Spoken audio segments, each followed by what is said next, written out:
Hey Arizona, Kari Lake here. I wanted to reach out to you to let you know that I am still in this fight with you. For 2 years, I've been sounding the alarm about our broken election system here in Arizona, and this past week has confirmed everything we've been saying. When we called for Katie Hobbs to recuse herself over a year ago, they ridiculed us. It turns out we were right. The fox was guarding the hen house, and because of that, voters have been disenfranchised. What's up, everybody? Major Retired Richard Ojeda here, and being a MAGA candidate means never having to say you lost. Instead, you claim that you were cheated and get your base all riled up. Scary Kari Lake from Arizona is taking a page out of the MAGA handbook after losing the Arizona race for governor. She addressed her supporters on Twitter to introduce a new conspiracy about the election. When we raised concerns and I filed a lawsuit months ago to get rid of the electronic voting machines, they said we were crazy. Well, it turns out we were right. On Election Day, nearly half of all polling locations had problems with tabulating machines and printers.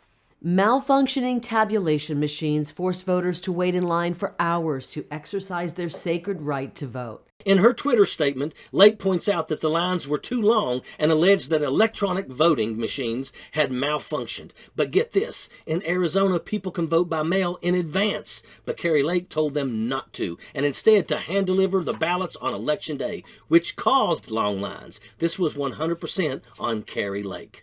I talked to voters who waited in line for hours. One man told me he went to a location and there was a 3-hour line because the tabulators weren't working. He drove 15 miles to another location and the printers weren't working. He drove another 15 miles and was finally able to cast his vote, but he's not sure it counted. Our election officials failed us miserably. Kari Lake is an election denier, and she is staying true to form. She is lying, gaslighting, and misrepresenting the facts after her humiliating loss. Kari Lake is responsible for the outcome, no one else. Well, it's official. Kari Lake has lost her bid for governor in the state of Arizona. Now, Lake is handling it real well, tweeting this: "Arizonans know BS when they see it. They sure do." That's why you lost. They sure do. Lake went on to claim that voters were disenfranchised and that she has put together a stellar legal team to explore every avenue. She's trying to copy the Orange Marmalade, but she forgets that he is the true professional con artist and she's just a junior grifter. She has no avenue of victory, yet she is fighting tooth and nail to avoid being swept away into obscurity. Let it go, Kari. Arizona is better off without you. The MAGA governors that ran for office were complete jackaloons. They blindly sided with Donald Trump in the hopes of getting a spot on his team. Thank goodness that they lost bigly. Could you imagine what kind of nightmare they would have been to their states? They were coming after gay rights and after women's health care.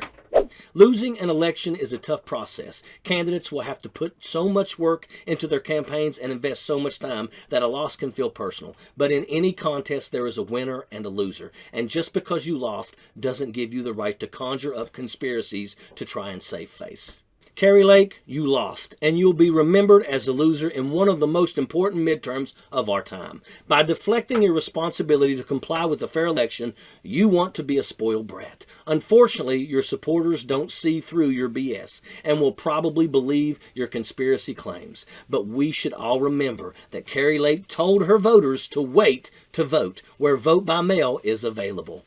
The bottom line is that the long lines were the result of her instructions. You lost, Kari. Deal with it and stop trying to drag everyone into your delusion. Sappers clear the way, airborne all the way.